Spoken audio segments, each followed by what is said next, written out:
Гэта новы падкаст зроблены ў Польшчы, і тут мы размаўляем пра польскую палітыку. Мяне зовут Максім, я нічога не разумею палітыцы, але вельмі ей цікаўлюся. А я Кирилл, я жыву ў Польшчы ўжо 18 гадоў і нават па адукацыі я спецыяліст па палітычнаму маркетынгу. І ўсё жыццё я штодзённа вельмі цікаўлюся польскай палітыкай. З першага раза не атрымалася запісаць, таму мы ў рознай вопратцы.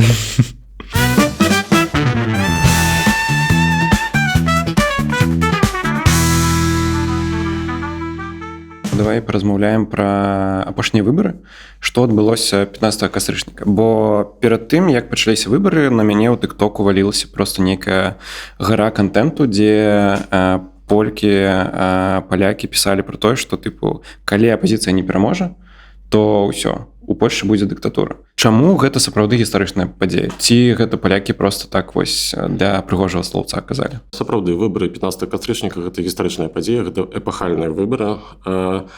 Перш за ўсё, таму, што была проста гіганцкая яўка, 75%, амаль што 75%, што адразу вывела Польшчу ў такую эліту народаў Еўропы, калі гаворка ідзе пра грамадства і ўдзел грамадства ў палітычных працэсах у краіне. Чаму гэта здарылася? 8 гадоў Польшча кіравала права і справядлівасць. Асабліва падчас першай кадэнцыі ў ПіС была амаль што абсалютная ўлада. То бок быў прэзідэнт Анджэй Дуда, яны мелі Сейм, дзе яны нават не мусілі мець каліцыянта, то бок яны правілі самастойна. Плюс, што вельмі важна, у іх быў Сенат. Яны пачалі праводзіць вельмі вялікія змены ў краіне і рабілі гэта проста, можна сказаць, каленам. Ось. Здараліся вельмі часта такія выпадкі, калі о 23 гадзіне ўвечары нечакана для ўсіх уносіўся законапраект у Сейм. Яго хутка прымалі, апазіцыя нават не здолела яго прачытаць нават у гэтым выпадку. Экспрэс-кур'ер заносіў гэта ў Сенат, дзе гадзіну пазней Сенат прымаў, а першай гадзіне ўначы Анджэй Дуда выходзіў і падпісваў закон. А на наступны дзень, напрыклад, высвятлялася, што ў законе ёсць дзіра і трэба яго змяняць. І гэта была абсолютно нармальная сітуацыя, яна паўтаралася шмат разоў, асабліва падчас першай кадэнцыі. Грамадства, ліберальнае грамадства, інтэлігенцыя глядзелі на гэта сапраўды з такой асцярогай, бо гэта выглядала вельмі небяспечна, бо ПіС, як партыя аўтарытарнага накірунку, рабіла змены тыпова пад сябе. Яны вельмі хутка перахапілі ўсе дзяржаўныя СМІ, і пераўтварылі гэтыя СМІ ў рупар прапаганды.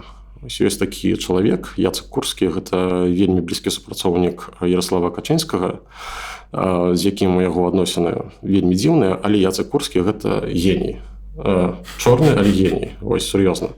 Ён вельмі добра ўмее ў прапаганду. Вось, я асабіста, ну не толькі асабіста, шмат хто называў яго вось такім польскім Геббельсам. Як некалі сказаў Геббельс, што дайце мне СМІ, я пераўтвару кожны народ у стада свінняў. Вось тое самае пачаў рабіць Курскі. Жесть. Сапраўды, гэта выглядала, ну, вось мне, як беларусу, было вельмі бачна, як хутка дзяржаўнае тэлебачанне ТФП-1 пераўтвараецца ў аналаг у найлепшым выпадку беларускага тэлебачання. Ось яшчэ да 20-го года. Слухай, але вось ты кажаш, што тыпу першую кадэнцыю яшчэ, ну, тыпу першы срок, ўсё было зразумела, што ПіС робіць нейкую дзіч. Але ж за іх ўсё роўна прагаласавалі. Прагаласавалі. Сітуацыя была наступная. ПіС атрымаў там 38, калі не памыляюся, адсоткаў. Нешта каля гэтага. Ось, пры яўцы там каля 50 там з гакам адсоткаў. То бок, насамрэч, за іх прагаласавала значная меншасць грамадства. Але у той момант здарыўся вельмі гістарычны факап левых. Яны выставілі свой спіс на выбары як кааліцыя і проста не дасягнулі парогу.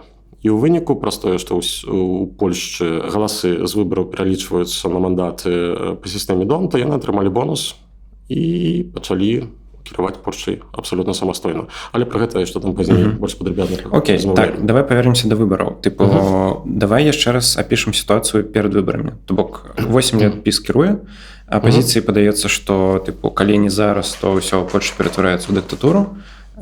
Які расклад сіл? Хто супраць ПіСа быў асноўнай сілай? Ну, на той момант гэта выглядало так, што ПіС быў сам Вось, яны супраць усіх. І вакол іх стварыўся, можна сказаць, такі фронт. Гэта былі галоўныя апазіцыйныя партыі, то бок грамадзянская платформа абывательская, коаліцыя «Трzecia droga», гэта ПСЛ плюс Польска 2050, левыя, і канфедэрацыя, ці як там кажуць, конфа, якая была ўвогуле асобна. Яны ўвогуле ішлі з лозунгам, што яны прыйшлі ў палітыку, каб перавярнуць столік. То бок все перавярнуць да гары нагамі.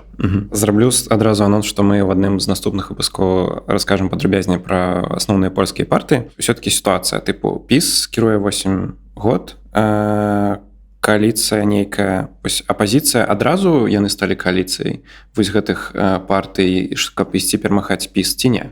То бок ці была нейкая дамова, я не ведаю. Не было нейкай такой цвёрдай дамовы, то бок яны не падпісвалі нейкіх там дакументаў, але для ўсіх было ясна, што яны ідуць адным фронтам. Калі сітуацыя ўжо набліжалася да выбараў, то асабіста Дональд Туск шмат разоў падкрэсліваў, што вось мы ідзем як адзін фронт супраць ПіС.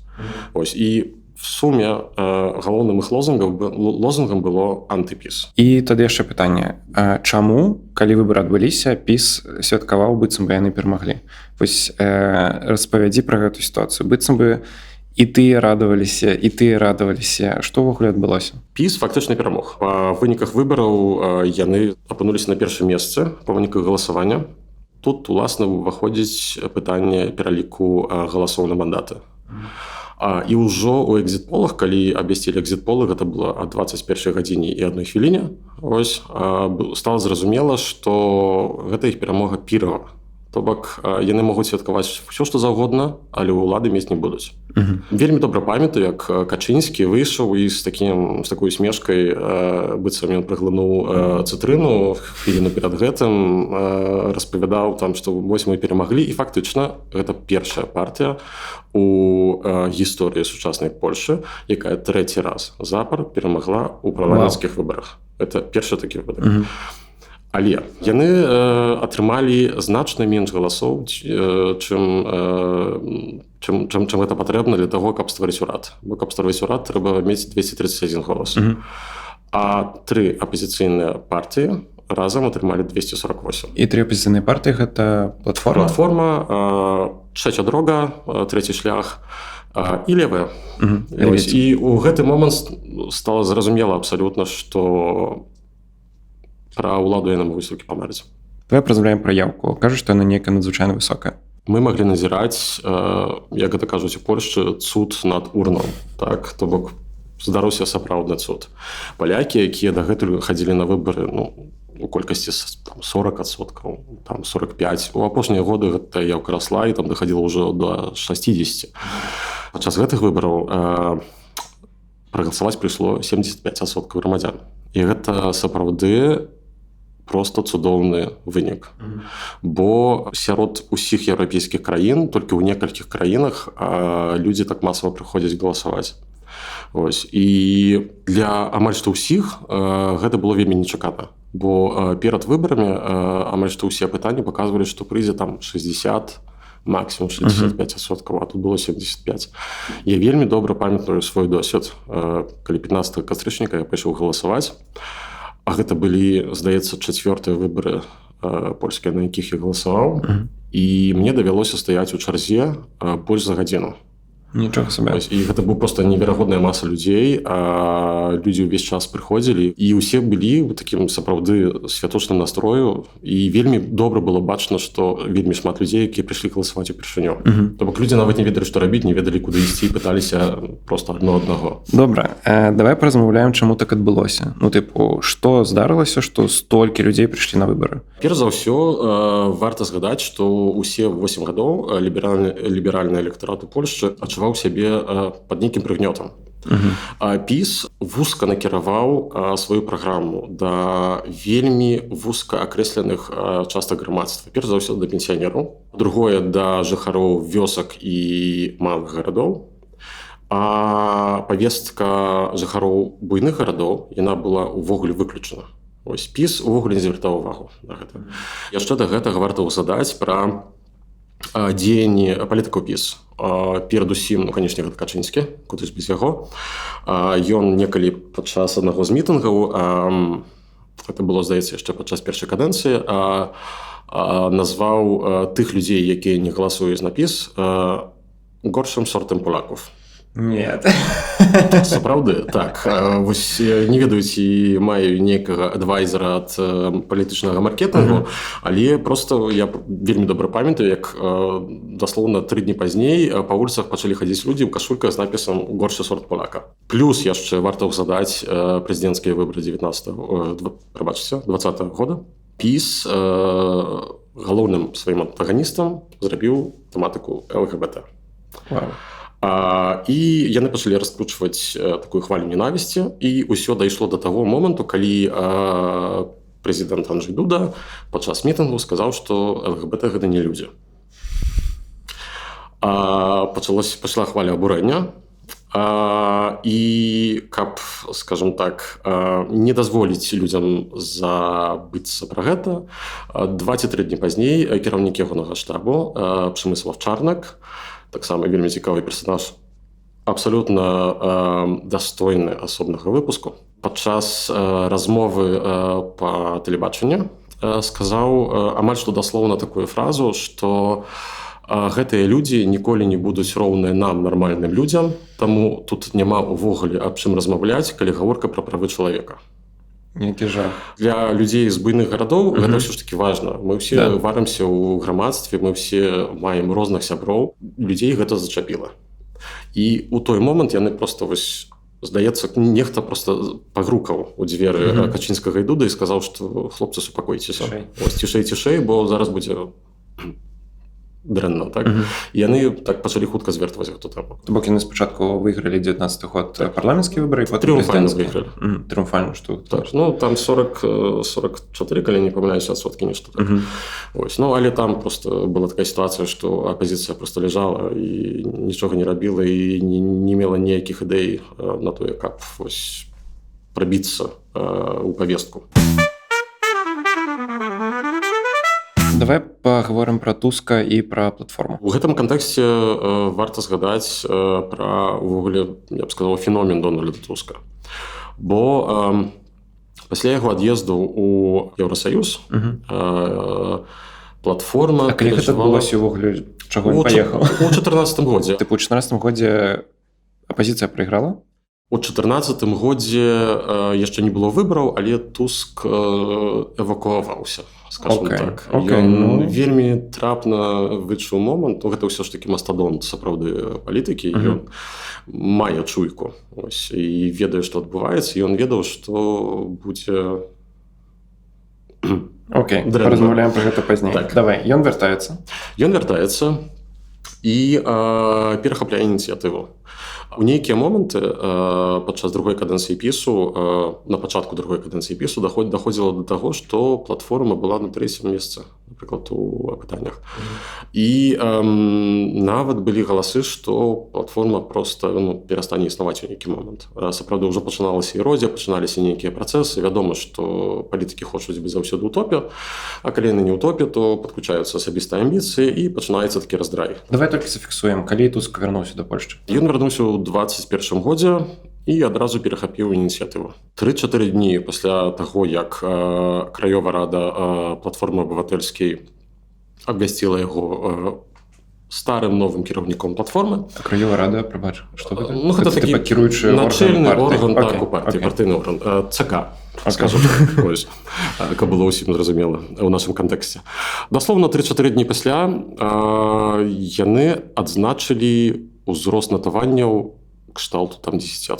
Прыкладна. Я магу крыху памыляцца, таму прабачце мне, калі ласка, але вось прыкладна так. То бы гэта пайшла такая лавіна. Ось, увогуле увесь ліберальны электарат аднаразу пачуў, што ёсць надзея. Ось, што вось ён месія. Ось, ну, прыкладна так выглядае Туск для лібералаў у Польшчы. Усё ж такі, калі Туск павярнуўся, што змянілася? Ці змянілася нешта, не ведаю, там у камунікацыі платформы? Тыпу, там яны сталі больш папулярнымі проста за персоны Туска з-за таго, што ён з'явіўся, ці яны нешта змянілі ў сваіх дзеяннях? Па-першае, ўсё ж такі персона Туска. Туск – гэта чалавек з фенаменальнай харызмай.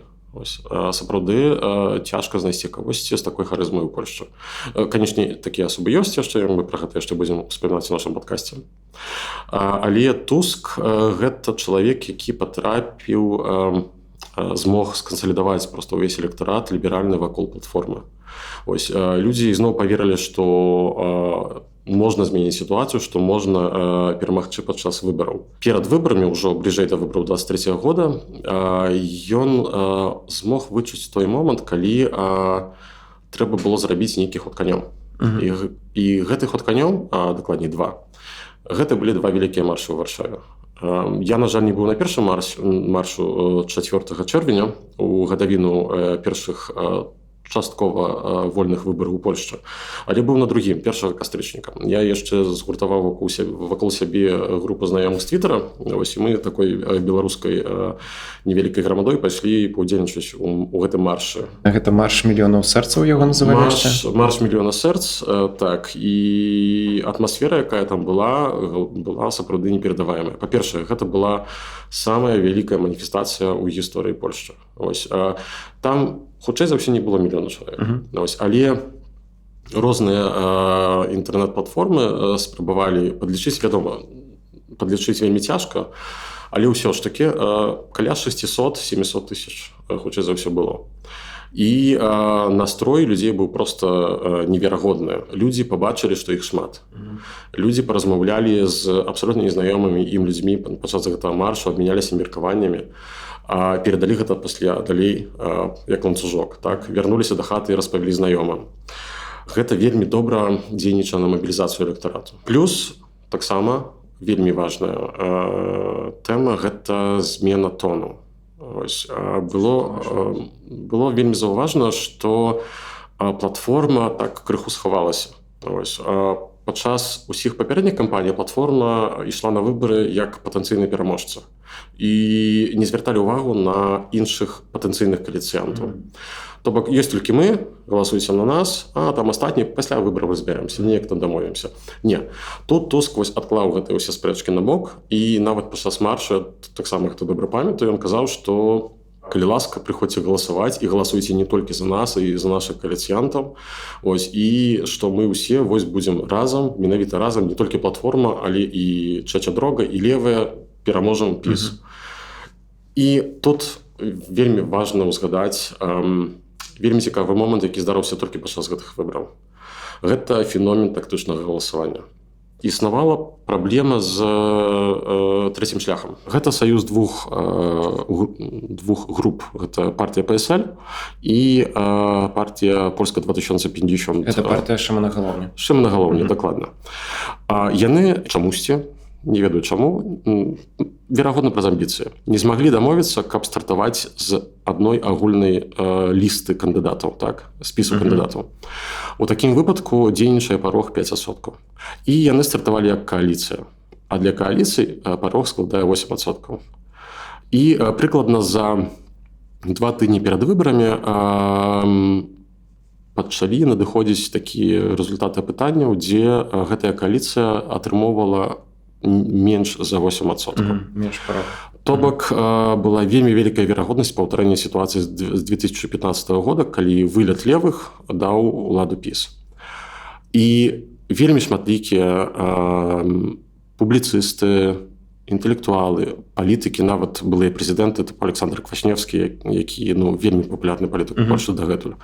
Яны заклікалі людзей прыйсці, нават калі вы не хочаце галасаваць, але прыйдзіце і прагаласуйце на трэці шлях, каб яны проста патрапілі ў парламент. І ў выніку трэці шлях атрымаў 14,4, калі не памыляюся, адсоткаў у выніку. І гэта быў сапраўдны трыумф. Сярод гэтых, дарэчы, 75%, якія прыйшлі галасаваць, я абмяркую, што 5, магчыма, нават 7% гэта тыя, хто прыйшоў проста каб іх падтрымаць, спецыяльна толькі іх. І гэта назвалі тактычным галасаваннем. Тому гэта людзі, якія ў іншай сітуацыі за іх не пайшлі бы галасаваць. Прызнаюся, я за іх галасаваў. Я і каля так прыкладна 20 маіх знаёмых. Туск вяртаецца, апазіцыя мабілізуецца, людзі мабілізуюцца, лібералы кажуць, што ўсё, будзем праганяць ПіС. Што робіць ПіС? Я вельмі люблю, калі ў паліталогіі выкарыстоўваюцца тэрміны з іншых навук, і мне вельмі падабаецца тэрмін з металургіі, стомленасць матэрыялу. Вось, гэта той тэрмін, якім можна акрэсліць тое, што адбывалася з пісам і з падтрымкай пісу перад гэтымі выбарамі. Гаворка аб тым, што цягам 8 гадоў назбіралася вельмі вялікая колькасць розных памылак, карупцыйных скандалаў, афер, нейкіх іміджавых праблемаў, так як вось было з горшым сортам, напрыклад. Так? Гэта засталося ў памяці, і такіх рэчаў было даволі шмат. Таксама тое, аб чым я казаў пару хвілін таму, гэта ігнараванне пісам большай часткі грамадства. Яны занадта вузка сфокусаваліся вось на нейкіх групах людзей. А вось на якіх? Перш за ўсё пенсіянеры. Вось, дарэчы, гэта геніяльна. Яны з аднаго боку пачалі падкідваць жывыя грошыкі гэтым людзям, напрыклад, у выглядзе 13-й пенсіі, 14-й пасля пенсіі. Вось. Пры гэтым яны вельмі спрытна рабілі, бо каб павысіць пенсіі, дастаткова было, напрыклад, адмяніць падаходны налог ад пенсіі. А ён у Польшчы ёсць. У Польшчы ад пенсіі плаціцца падаходны налог. Сур'ёзна. Я не ведаю, як у іншых краінах. З пункту гледжання паліттэхналогіі значна лепш даць чалавеку ў рукі грошы, чым сказаць, мы ў цябе проста перастанем забіраць. Ось. І гэта вельмі добра спрацавала на людзей. Ось. Я памятаю некалькі размоваў з пенсіянерамі, якіх я ведаю. Вельмі папулярнай сярод іх фразай стала «крадном, але дзелімся». То бок, яны таксама крадуць, але прынамсі дзеляцца з намі. Вось. Другі момант – гэта людзі таксама вось у некаторай ступені залежныя ад дзяржавы. Гэта людзі з найніжэйшымі доходамі, якія часта працуюць за найніжшую краёвую, так, за мінімальную зарплату. Яны штучна падымалі гэтую зарплату насуперак прагнозам эканамістаў і гэтак далей. У выніку гэтыя людзі пачалі, прынамсі, адчулі, што яны людзьмі завуцца. Яны ў нейкім сэнсе вярнулі годнасць гэтым людзям. Гэта, насамрэч, не дрэнна, але тут няма нейкага альтруізму. Наколькі я з свайго нейкага досведу разумею, што электарат ПіС гэта вось менш адукаваны, менш зарабляючы, жыхары больш мелкіх гарадоў. І вёсак таксама. Якія тыпу вось вельмі трымаюцца за дзяржаву, за нейкія сацыяльныя выплаты, за пенсіі і так далее. І вось яны галасуюць. І яны любяць царкву, наколькі я разумею. У масе сваёй. Канечна, гэта ўсё абагульненне таксама. Калі мы пабачым пабольш падрабязныя структуры электаратаў, то там не ўсё так проста. Не ўсё чорнае і белае, так, усё шэренькае. Вось там далёка не так, што 100% пенсіянераў галасуюць за ПіС. Увогуле ёсць такое паняцце, ёсць польска А, польска Б. Вось польска А гэта вось на захад ад Віслы, а польска Б гэта на ўсход ад Віслы. Вось, і вось гэтая польска Б, яна такая была заўсёды запамняная уладамі, забытая уладамі. Прабачце мяне за мае паланізмы, але, на жаль, нікуды не дзенемся. Гэтыя людзі пачулі, што іхнія вартасці, каштоўнасці, рэлігія, каталіцызм, сям'я, вось усё такое, пры зямлі, вось на сваёй зямлі тут маламестачкова, так кажуць у Польшчы. Яны пачулі, што ПіС вось адпавядае іхнім поглядам. І у ПіС атрымалася гэта проста забетаніраваць. Але ўсё ж такі, чаму яны не змаглі перамагчы? Важная памылка – гэта пытанне абортаў. У 2020 годзе, калі не памыляюся, гэта быў кастрычнік, падчас пандэміі, трыбунал канстытуцыйны, то бок Канстытуцыйны суд Польшчы, які поўнасцю кантралюецца ПіСам, прыняў эпахальнае рашэнне. Яшчэ больш абмежаваў магчымасць выканання аборту жанчынай, нават нягледзячы на тое, што ў Польшчы і дагэтуль гэтыя магчымасці былі вельмі моцна абмежаваныя. У выніку проста даходзіла да сітуацыі, калі, напрыклад, плод мёртвы, так, але лекары адмаўляюцца рабіць аборт, бо баяцца, што прыйдзе пракуратура. Яна прыходзіла. Ёсць такія сітуацыі, калі жанчына, напрыклад, пасля выкідышу замыкалі ў палаце ў шпіталі, і прыязджала паліцыя з пракуратурай, і жанчына, якая вось даслоўна некалькі гадзін таму страціла сваё дзіцё, пачалі рабіць допыты. Што гэта вылілася? Вылілася гэта ў тое, што былі пратэсты. Страйк кабет. Страйк кобет, так. І пратэсты былі... Я ніколі не бачу таго ў Польшчы. Вось я жыву тут 18 гадоў, і шчыра... Не, ніколі. У гарадах палілі шыны на скрыжаваннях галоўных вуліц, блакаваліся дарогі. Нават, што вельмі цікава, не толькі ў вялікіх буйных гарадах, але нават у вёсках, дзе жанчыны баяліся нават выходзіць, бо, вядома, ўсе ведаюць адно аднаго, ксёндз пад бокам, ось, і гэтак далей. Гэта можа паўплываць на штодзённае жыццё. Так, у гарадах ўсё ж такі прасцей гэта зрабіць. Але пратэсты былі вельмі вялікія, і быў апагей пратэстаў, калі ў Варшаве на рондо каля метро Цэнтрум сабралося, калі не памыляюся, там нешта 150 000 чалавек, неяк так. І гэта ўсё нягледзячы на пандэмію. Як рэагаваў ПІС? У найлепшых традыцыях, скажем так, былі разгоны. Былі разгоны, калі антытэрарысты польскія з такімі складнымі палкамі білі жанчын. Згодна з польскім заканадаўствам, складныя палкі для выкарыстання забароненыя. Але яны былі ўсе, канечне, у масках, у балаклавах. Плюс выступленне Качынскага. Людзі рабілі мемы пасля гэтага. Качынскі падчас вось гэтага свайго выступу з надпісам «Остановитесь». Ось, да чаго гэта прывяло? Падтрымка ПІСу рухнула на 10%. Ось. І яны мелі там 43, здаецца, прыкладна, і ўсё проста абрынулася да ўзроўню 32-33%. І так заставалася вось усе наступныя гады. Ось. І ў іх не атрымалася гэта адбудаваць. У нейкі момант яны так прыкладна да сярэдзіны лета ў мінулым годзе паспрабавалі згуляць у добрага пляцейскага. Ось, што мы такія лапулечкі, калі ласка, прагаласуйце за нас. А ў нейкі момант Качынскага пераклініла. Ось, і пачалася раскрутка яшчэ большай сілай у пісоўскіх СМІ. Фюр Дойчланд, Туск, нямецкі агент, вот нас немцы захапляюць, калі ласка, ратуйце, і так далей. І ў гэты момант здаралася вельмі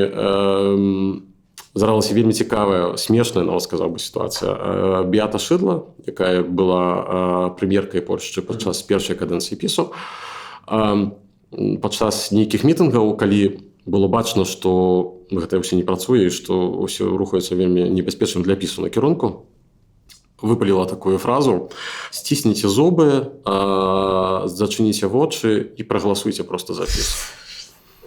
Сапраўды, гэта выглядала вельмі смешна, і гэта разляцелася проста паўсюль, было паўсюль у мемах. Ось, гэта таксама адна з рэчаў, якая паўплывала на вынік. І апошняя, вельмі хутка і коротка, ПІС вельмі адкрыта казаў перад выбарамі, што трэцяя кадэнцыя ім вельмі патрэбная, бо яны хочуць, як гэта кажуць па-польску, домкнуць сістэму. То бок, скончыць будаванне сваёй сістэмы дзяржавы. На паліталогіі ва ўніверсітэце я памятаю, што адзін з такіх вельмі вумных людзей казаў нам, што трэцяя кадэнцыя заўсёды вельмі небяспечная. Бо ў краінах, дзе няма такой вельмі стабільнай сістэмы кантролю за дзяржаўнымі органамі і за уладай выканаўчай, трэцяя кадэнцыя, яна прыводзіць да таго, вось менавіта, што скончваецца будова сістэмы. І пасля ўжо вельмі цяжка з імі перамагчы.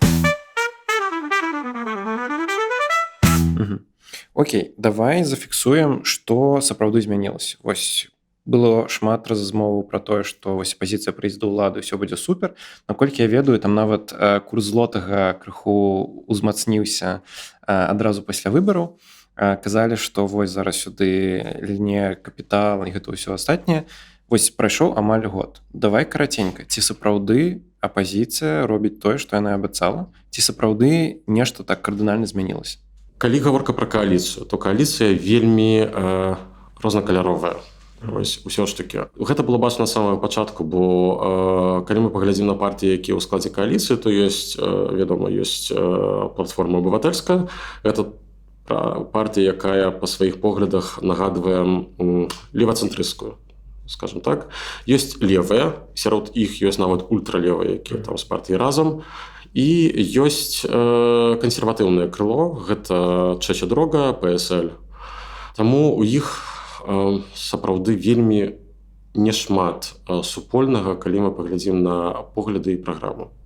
Адсюль тое, што дагэтуль не выканана вялікая колькасць абяцанняў. Яны проста не могуць дамовіцца паміж сабой. Плюс ёсць яшчэ фактар прэзідэнта Дуды, бо прэзідэнт Дуда застанецца на сваёй пасадзе яшчэ год. Ягоная кадэнцыя скончваецца, калі не памыляюся, каля 5 ці 7 жніўня наступнага года. Ось, таму на бліжэйшы год яшчэ я б не чакаў нейкіх вялікіх пераменаў. Я асабіста, калі гаворка пра мяне, даю ім крэдыт даверу да канца наступнага года. Ось, калі зменіцца прэзідэнт і калі гэты прэзідэнт будзе, напрыклад, з платформы абывательскай, то вось яшчэ 3-4 месяца. Ось, і калі яны не пачнуць рабіць нешта канкрэтнае, то нават я пачну тапіць супраць іх. Запіс. Не запіс, я просто буду супраць усіх. Так. Вось магу даць просто парачку прыкладаў хутка. Напрыклад, гандлёвая нядзеля. Левыя не хочуць увогуле, каб былі гандлёвая нядзеля. ПСЛ, які падтрымлівае прадпрымальнікаў, кажа, што павінна быць. Платформа недзе сярод іх зацісалася, і ім вельмі цяжка дамовіцца. Я ўжо не кажу пра іншыя пытанні, тыпу аборта ці нешта іншае, бо там проста няма ўвогуле ніякіх шансаў. Але калі падвесці нейкія вынікі нашай сённяшняй размовы, то так, выбары 15 кастрычніка сапраўды эпахальныя, яны ўвайшлі ў гісторыю назаўсёды.